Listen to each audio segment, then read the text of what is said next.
Big breaking చూస్తూ ఉన్నాం. Teenmar మల్లన్నను Congress party suspend చేస్తున్నట్లుగా నేడు ఒక ప్రకటనలో విడుదల చేయడం జరిగింది. సో ఎక్కడైతే తెలంగాణకు సంబంధించినటువంటి ఇన్ఛార్జ్ మీనాక్షి నటరాజన్ నిన్న ఉదయం కాంగ్రెస్ పార్టీ గాంధీ భవన్ వేదికగా బాధ్యతలు చేపట్టినటువంటి రెండో రోజే తన యాక్షన్ షురూ చేసినట్టుగా అర్థమవుతా ఉంది. సో మొత్తానికైతే కాంగ్రెస్ పార్టీలో ప్రక్షాళన జరుగుతుందా అనేటువంటి కోణంలో కూడా ఒక బలమైనటువంటి చర్చ జరుగుతూ ఉంది. సో రాహుల్ గాంధీ పర్సనల్గా తన యొక్క వింగ్లో ఉన్నటువంటి కీలకమైనటువంటి వ్యక్తి ఎవరైతే ఉన్నారో మీనాక్షి నటరాజన్ని తెలంగాణ రాష్ట్ర కాంగ్రెస్ పార్టీ వ్యవహారాల ఇన్ఛార్జ్గా రీసెంట్గా నియమించడం జరిగింది. తను రీసెంట్గా నియామకం జరిగినప్పటి నుంచి కూడా ఇటు ఎమ్మెల్సీ ఎన్నికలపైన కూడా చాలా జూమ్ కాల్ మీటింగ్లో ఇటు కార్యకర్తలకు నాయకులకు చాలా క్లియర్ డైరెక్షన్ ఇచ్చిన వెంటనే అందరూ కూడా రంగంలోకి దిగి ఎమ్మెల్సీ ఎన్నికల్లో చాలా ఫెరోషియస్గా గత వారం కాలం పాటుగా పనిచేసినట్టుగా అర్థమవుతుంది.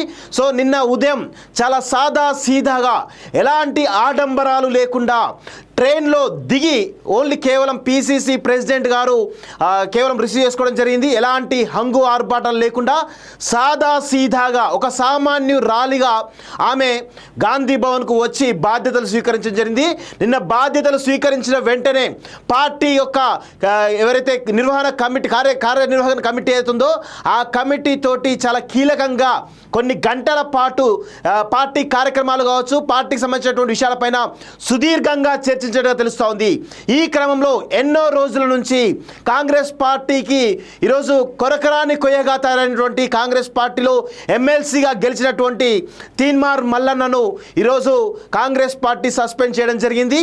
దానికి సంబంధించి పిసిసి ప్రెసిడెంట్ కావచ్చు, లేకపోతే ఎవరైతే డిసిప్లినరీ కమిటీ చైర్మన్ చిన్నారెడ్డి కావచ్చు ఒక ప్రకటన విడుదల జరిగింది. సో వాటికి సంబంధించినటువంటి డీటెయిల్స్ మొత్తం కూడా మనం మాట్లాడేటువంటి ప్రయత్నం చేద్దాం. ముందుగా Teenmaar Mallanna out, Meenakshi madam action షురూ అంటూ మనం చెప్తా ఉన్నాం. సో ఏదైతే చిన్నారెడ్డి పేరు మీద డిసిప్లినరీ కమిటీ చైర్మన్ ఎవరైతే ఉన్నారో సో వారి పేరు మీదుగా ఒక ప్రకటన విడుదల చేయడం జరిగింది. ఒకసారి ప్రకటన చూద్దాం.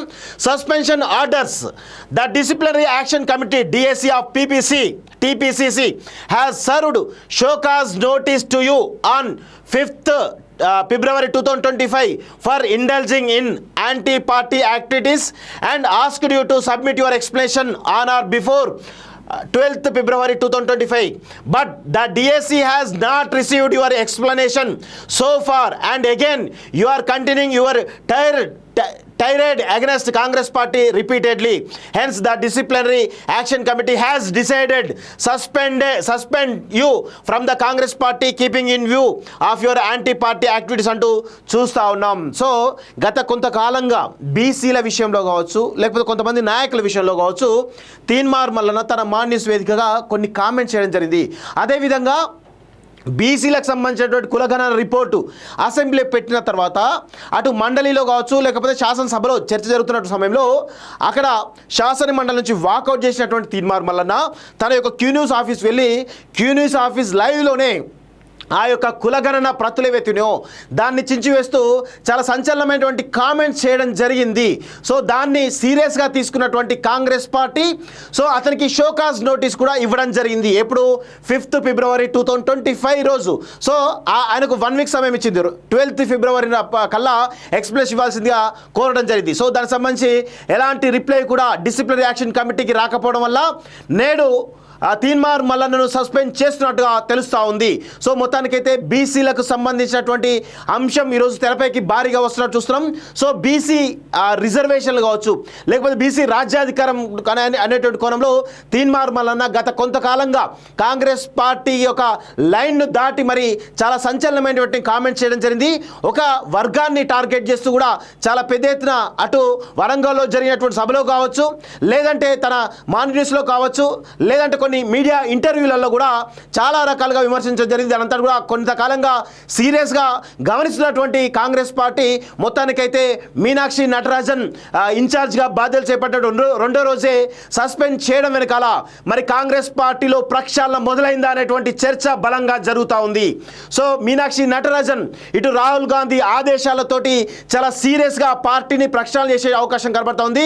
రీసెంట్గా కూడా ఇటు కాంగ్రెస్ పార్టీ వ్యవహారాలు కావచ్చు, ఇటు ప్రభుత్వంలో జరుగుతున్నటువంటి కొన్ని విషయాల్లో రాహుల్ గాంధీ ఇటు మంత్రుల విషయంలో కావచ్చు, కొంతమంది వ్యక్తుల విషయంలో చాలా సీరియస్ అయినట్టు కూడా మనకు సమాచారం వస్తోంది. ఈ కోణంలో మీనాక్షి నటరాజన్ను మరి ప్రత్యేకంగా రాహుల్ గాంధీ నియమించడం, సో ఆమె రిపోర్టింగ్ కేవలం రాహుల్ గాంధీకే మాత్రమే రిపోర్టింగ్ తప్ప ఆమెను ఎవరు కూడా మేనేజ్ చేయలేరు. ఆమె ఎవరి ప్రసన్నం కోసం కూడా పనిచేయదు.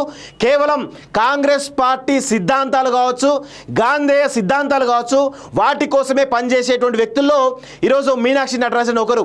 ఈరోజు భారతీయ జనతా పార్టీకి బలమైనటువంటి నిస్వార్థంగా సేవ చేసేటువంటి రాష్ట్రీయ స్వయం సేవక్ RSS ఏ విధంగానైతే పనిచేస్తుందో కాంగ్రెస్ పార్టీలో కూడా మీనాక్షి నటరాజన్ లాంటి వాళ్ళు ఈరోజు కొంతమంది వ్యక్తులు కాంగ్రెస్ పార్టీ కోసం ఈరోజు ఎలాంటి స్వార్థం లేకుండా నిస్వార్థపూరితంగా ఈరోజు కాంగ్రెస్ పార్టీని అధికారంలో తీసుకొస్తూ ఇటు ఈ రాష్ట్రంలో కావచ్చు, దేశంలో ఉన్నటువంటి పేదరికాన్ని నిర్మించడానికి నిరంతరం వాళ్ళ జీవితాన్ని త్యాగం చేయడానికి కొంతమంది వ్యక్తులు కాంగ్రెస్ పార్టీలో పనిచేస్తూ ఉంటారు. సో వాళ్ళల్లో మీనాక్షి నటరాజన్ కూడా ఒకరు అనే విషయం తెలుస్తూ ఉంది. ఈ క్రమంలో మీనాక్షి నటరాజన్ బాధ్యతలు చేపట్టే రెండో రోజే ఈరోజు తీన్మార్ మల్లన్న ఎమ్మెల్సీ సస్పెండ్ చేయడం వెనకాల ఈరోజు కాంగ్రెస్ పార్టీలో ఎవరైనా గీత దాటితే ఖచ్చితంగా వేటు తప్పదు అనేటువంటి సంకేతాలను బలంగా ఇస్తున్నట్టు అర్థమవుతుంది. కాంగ్రెస్ పార్టీలో బలమైనటువంటి ప్రక్షాళన జరగబోతుందా? కాంగ్రెస్ పార్టీకి వ్యతిరేకంగా ఎవరైనా కానీ మీడియాలో కానీ, గాంధీ భవన్ వేదిక కానీ, పార్టీ కార్యక్రమాలకు వ్యతిరేకంగా కావచ్చు, పార్టీకి వ్యతిరేకంగా కావచ్చు, ప్రభుత్వానికి వ్యతిరేకంగా ఎవరైనా కానీ అదుపు తప్పి నోరు తప్పి మాట్లాడితే ఖచ్చితంగా కఠినమైనటువంటి చర్యలు ఉంటామనేటువంటి సంకేతాలు తీన్మార్ మల్లన్నను సస్పెండ్ చేయడంని ఈరోజు దాన్ని గమనించవచ్చు అని చెప్పి చాలా స్పష్టంగా తెలుస్తూ ఉంది. సో దానికి సంబంధించి TPCC ప్రెసిడెంట్ ఎవరైతున్నారో ఆయన కూడా ఒక మాట చెప్పడం జరిగింది. ఆయన కూడా ఒక ప్రకటన విడుదల చేయడం జరిగింది. సో మల్లన్న సస్పెన్షన్ పై PCC chief Mahesh Kumar Goud reaction చూస్తూ ఉన్నాం. సో పార్టీ లైన్ దాటితే ఊరుకునేది లేదు. మల్లన్నను ఎన్నోసార్లు హెచ్చరించాం.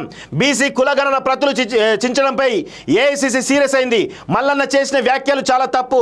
పార్టీ లైన్ దాటితే ఎవరిని వదిలిపెట్టం అంటూ ఈరోజు పార్టీలో అంతర్గతంగా అనేకమైన విభేదాలు కొంతమేర బయటకు వస్తున్న క్రమంలో ఈరోజు ఖచ్చితమైనటువంటి సంకేతాలు పంపినట్టుగా తెలుస్తోంది. భారీ ప్రక్షాళన జరగబోతుందా? ఎందుకంటే PCC చీఫ్ మహేష్ కుమార్ గౌడ్ నియామకం తర్వాత జిల్లా ప్రెసిడెంట్ల నియామకం కావచ్చు, లేకపోతే కార్యవర్గ నియామకం అంతా కూడా పెండింగ్లో ఉంది. ఎవరైతే కాంగ్రెస్ పార్టీ లైన్లో పనిచేస్తారో, నిరంతరం పార్టీ బాగు కొరకు పార్టీని అభివృద్ధి చేసే దిశగా పనిచేస్తారో వాళ్ళకే పదవులు దక్కుతాయి. పార్టీ పదవులు కానీ, ప్రభుత్వంలో పదవులు కానీ, కార్పొరేషన్ కానీ, ఇటు ఎమ్మెల్సీలు కానీ దక్కుతాయనే కోణంలో ఈరోజు చాలా పెద్ద ఎత్తున చర్చ జరుగుతూ ఉంది. సో ఆ మీనాక్షి నటరాజన్ మరి కాంగ్రెస్ పార్టీ తెలంగాణ శాఖలో భారీ ప్రక్షాళన తీసుకురాబోతుందా అనే కోణంలో కూడా ఈరోజు బలమైనటువంటి చర్చ అయితే జరుగుతూ ఉంది. ఇప్పటి నుంచి చాలామంది కార్యకర్తలు, మినిస్టర్లు కానీ చాలామంది అంటే కాంగ్రెస్ పార్టీలో ఈరోజు భారత రాజ్యాంగం మనకి ఇచ్చినటువంటి భావ ప్రకటన స్వేచ్ఛ కంటే అత్యధికంగా కాంగ్రెస్ పార్టీలోనే భావ ప్రకటన స్వేచ్ఛ ఎక్కువ ఉంటుంది. గాంధీ భవన్లోనే ఈరోజు ఎలా కొట్టుకుంటారో, మొన్న రీసెంట్గా యూత్ కాంగ్రెస్ సంబంధించినటువంటి మీటింగ్ జరిగినప్పుడు బహిరంగంగా ఏ విధంగా కొట్టుకున్నారో మనం చూస్తూ ఉన్నాం. సో అలాంటి స్వేచ్ఛ ఈరోజు ఇచ్చినటువంటి క్రమంలో ప్రతి ఒక్కరు కూడా ఒకరిపైన ఒకరు విమర్శ చేసుకుంటూ ప్రతిపక్షాలను విమర్శించాల్సి పోయి పార్టీలో ఉన్నటువంటి వ్యక్తులను విమర్శించుకుంటూ పోతా ఉన్నారు. కాబట్టి పార్టీ చాలా పెద్ద ఎత్తున డ్యామేజ్ అయినటువంటి క్రమంలో, పార్టీని కంట్రోల్ చేయలేని పరిస్థితుల్లో ఈరోజు మీనాక్షి నటరాజన్ మరి సంకేతాలు పంపుతుందా? పార్టీ లైన్ దాటి ఎవరైనా ప్రవర్తిస్తే కఠినమైన చర్యలు తప్పని సంకేతాలు పంపిస్తుందా అనే కోణంలో చాలా సీరియస్గా చర్చ జరుగుతూ ఉంది. ఇప్పటి నుంచి కాంగ్రెస్ పార్టీలో నాయకులందరూ కూడా చాలా జాగ్రత్తగా, చాలా నోరు అదుపులో పెట్టుకొని మాట్లాడాలని చెప్పేసి కూడా చాలా సంకేతాలు పోతున్నట్టుగా తెలుస్తోంది.